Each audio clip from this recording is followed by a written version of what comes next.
بسم اللہ الرحمن الرحیم۔ السلام علیکم ناظرین، یہ بات سن کر آپ شاید حیران رہ جائیں کہ WJP rule of law index Washington DC کی 14 دسمبر 2021 کی ایک رپورٹ کے مطابق پاکستان قانون کی حکمرانی اور انصاف کے حوالے سے 139 ممالک میں 130ویں نمبر پر ہے۔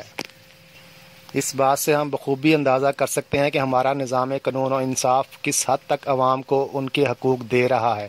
لیکن آئیے کوئی بھی اندازہ لگانے سے پہلے ہم دیکھتے ہیں کہ کیا ہمارے ملک کے محترم ججز صاحبان کی تنخواہیں اور دیگر مراعات اتنی ہیں کہ وہ اپنے فرائض منصبی کسی مالی مشکل کے بغیر سر انجام دے سکیں، یا پھر پولیس والوں کی طرح ان کی بھی تنخواہیں کم ہیں اور کام کا بوجھ زیادہ ہے، جس کی وجہ سے وہ اپنے فرائض صحیح طریقے سے انجام نہیں دے سکے، اور نتیجہ کے طور پر پاکستان عالمی رینکنگ میں 130ویں نمبر پر آ گیا۔ ہم صرف ہائی کورٹ کے ججز کو حاصل مراعات کی بات کرتے ہیں۔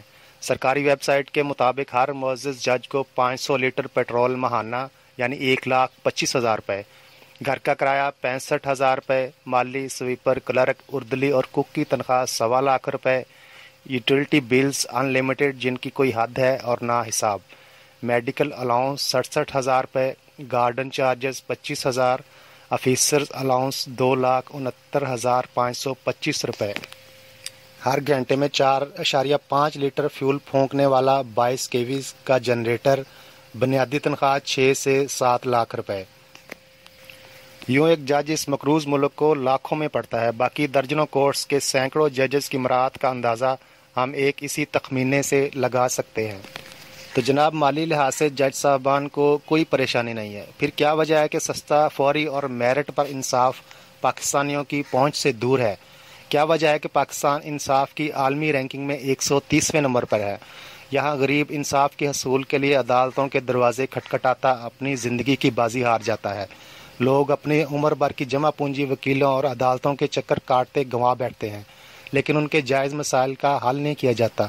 لوگ کئی 100 کلومیٹر کا سفر کر کے اپنے مقدمات کی پیشی پر پہنچتے ہیں، لیکن وہاں جا کر پتہ چلتا ہے کہ جج صاحب کی طبیعت ناساز ہے، یا آج چھٹی پر ہے، یا کوئی اور وجہ بتا کر ان کو اگلی پیشی دے دی جاتی ہے، اور اسی طرح پیشیاں بھگتے بھگتے ان کا اجل سے بلاوا آ جاتا ہے۔ لیکن انصاف ہنوز دلی دور است کی طرح ان کی قسمت میں نہیں ہوتا۔ پاکستان کے جیل ایسے لوگوں سے بھرے پڑے ہیں جو یا تو بے گناہ سزا کاٹ رہے ہیں یا ان کے مقدمے کی سماعت ہی نہیں ہوتی ہے۔ قبرستان میں سینکڑوں ہزاروں ایسی قبریں ہیں جو بے گناہ تھے، لیکن جھوٹے فیصلوں نے انہیں قبر کی تاریکیوں میں اتار دیا۔ ذوالفقار علی بھٹو اس کی ایک بڑی مثال ہے۔ جس ملک میں قانون اور انصاف نہ ہو وہ ایک جنگل سے مشابہ ہوتا ہے۔ بدقسمتی سے ہمارا ملک انصاف کے حوالے سے ایک ایسا جنگل ہے جہاں قانون اور انصاف طاقتور یا سرمایہ دار کے گھر کی لونڈی ہے، لیکن ایک عام انسان کے لیے ایک خون خوار بھیڑیا ہے جس کو مفت کے خون کی لت لگی ہوئی ہے۔ یہ دنیا کا واحد ملک ہے جہاں طاقتور کو انصاف نما ریلیف یا سیاسی حریفوں کو دمکانے کے لیے تو عدالتیں رات کے 8ویں پہر بھی کھل سکتی ہیں، لیکن ایک عام شہری دن کے اجالے میں بھی انصاف کے حصول کے لیے جائے تو ایک لمبی خواری اس کا مقدر بنتی ہے۔ میرا جج صاحب سے ایک سوال ہے کہ کیا آپ کو مرنا یاد نہیں ہے؟ روز قیامت اللہ کو کیا منہ دکھاؤ گے؟ اس عظیم ذات نے تمہیں عزت دی تاکہ تم اس کی مخلوق کو انصاف دو، لیکن تم انصاف فروش بن گئے، تم انصاف بیچتے ہو، تم مخلوق خدا کی مشکلات کا حل کرنے کی بجائے اپنی مراعات اور پروٹوکول کو انجوائے کر رہے ہو، تم طاقتور کے اشاروں پر ناچتے ہو، لیکن یاد رکھو سدا بادشاہی اللہ کی ہے۔ آج تمہارا وقت ہے، لیکن کل غریب، محروم، پسے ہوئے اور انصاف کے حصول کے لیے در در کی ٹھوکریں کھاتے مجبور عوام کا بھی وقت آئے گا، پھر تاج اچھالے جائیں گے۔